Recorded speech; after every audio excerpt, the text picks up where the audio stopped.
मेरो नाम रामबहादुर श्रेष्ठ हो। मैले घर बनाउने भनेर जुन छोराछोरीहरूले मलाई भनेपछि 2-3 महिना हामी यहाँ आएर अब धेरै कन्ट्र्याक्टर भन्नाले ठेकेदारहरूलाई हेरियो। लोकल ठेकेदारहरू नै हामीलाई थाहा थियो। उनीहरूसित बुझ्दै जाँदाखेरि अनि छोराछोरी भटामा पुग्यो यो कुरा। अनि तपाईँहरूले कम्पनी भन्ने थाहा छैन बुवा, हेर्नुहोस् फलाना कम्पनी यहाँ अनलाइनमा देखिरहेछौँ हामीले, उसित गएर चाहिँ तपाईँ चाहिँ गएर सम्पर्क गर्नुहोस्। उसको अफिस शङ्खमूल ललितपुर जिल्लामा पर्छ। जडानको अफिसमा गयौँ। त्यहाँको डाइरेक्टर चाहिँ सुशील कार्की र उहाँको चाहिँ नि पार्टनर साइमन महर्जन हुनुहुन्थ्यो र हामीले उहाँहरूसित चाहिँ सबै कम्पनीका नियमहरू हामीलाई बनाइदिने विषयमा अनि पछि एग्रिमेन्टका कुराहरू कतिमा बन्छ, के बन्छ, कति टाइम लाग्छ, कस्तो सामान हाल्नुहुन्छ भन्ने सम्पूर्ण कुराहरू अफिसमा गरिसकेपछि अनि उहाँहरूको कुरा हामीलाई एकदमै चित्त बुझ्यो र उहाँहरूले चाहिँ नक्सा बनाउने विषयमा हामीलाई चाहिँ सल्लाह दिनुभयो। अनि पछि हामी नक्सा बनाउन गयौँ। नक्सा बनाइसकेपछि घर बनाउने कुरा आयो।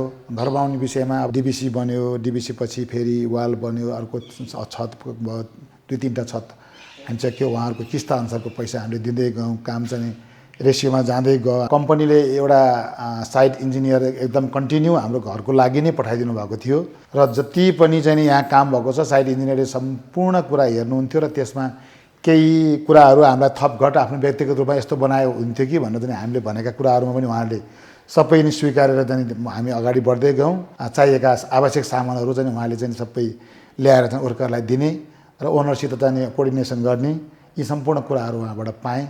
अब यसरी चाहिँ नि यति सजिलो र यति सुलभ तरिकाले चाहिँ घर बन्छ भन्ने मैले सोचेको थिइनँ।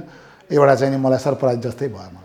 मेरो नाम चन्द्र श्रेष्ठ हो। अब यो घर बनाउनको कुरामा अब छोराहरूले त्यही कम्पनीमा पठाएको हुँदा अनि राम्रोसित बुझ्दाखेरि राम्रो हिसाब किताब, राम्रो बोली वचन त्यस्तो हुँदाखेरि हामीले उहाँहरूलाई जिम्मा दियो त्यो घर बनाउनको लागि। घर त अब उहाँहरूले नक्सा बनाएर नक्सा खिचेर सबै देखाउनु भयो होइन। अनि हामीले यस्तै डिजाइनको घर बनाइदिनुहोस् भनेर भनेको, जस्तो डिजाइन थियो त्यस्तै बनाइदिनु भएको छ। मेरो नाम टोप बहादुर बुढाथोकी हो। अहिले उहाँले यो बुढालिङ्गमा घर बनाउनु भएको छ जुन जडान कम्पनीसँग। साथीको घर हेर्दा एकदम राम्रो लाग्यो। कम्पनीको जिम्मामा दिएपछि घर बनाउन एकदम सहज हुँदो रहेछ। उहाँले घर बनाउन जब सुरु गर्नुभयो आजसम्म 5 चोटि आए। बिचबिचमा आउँदाखेरि जडान कम्पनीलाई जिम्मा दिएपछि एकदम राम्रो भइरहेको छ। सबै कम्पनीले हेरेको छ। बिचबिचमा चाहिँ नि थप गर्नु पर्यो भने मैले जडान कम्पनीसितै नै सहकार्य गरेर अघि बढेछु भन्नुहुन्थ्यो। यो घरको जुन नक्सा र पहिलाको 3D को डिजाइन जुन उहाँहरूले देखाउनु भयो, कसैले चाहिँ डिजाइन दिन्थ्यो तर त्यो किसिमको घर बनेको मैले देखाएको थिइनँ। तर उहाँहरूले दिएको पहिलाको चाहिँ जुन बेसिक त्यो 3Dलाई हेर्दा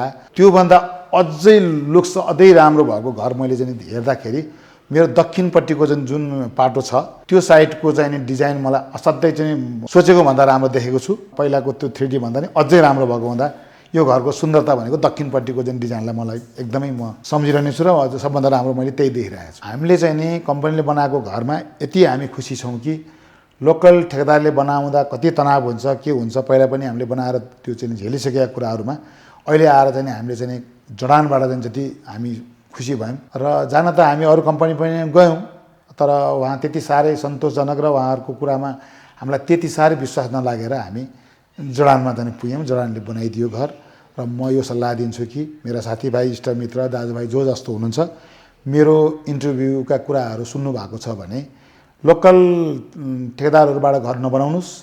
अब चाहिँ नि जडान कम्पनी जुन मैले चाहिँ थाहा पाएँ, मैले बनाएँ, जडान कम्पनीबाट नै तपाईँहरूले घर बनाउनुहोस्। मेरो सल्लाह सुझाव त्यही हो।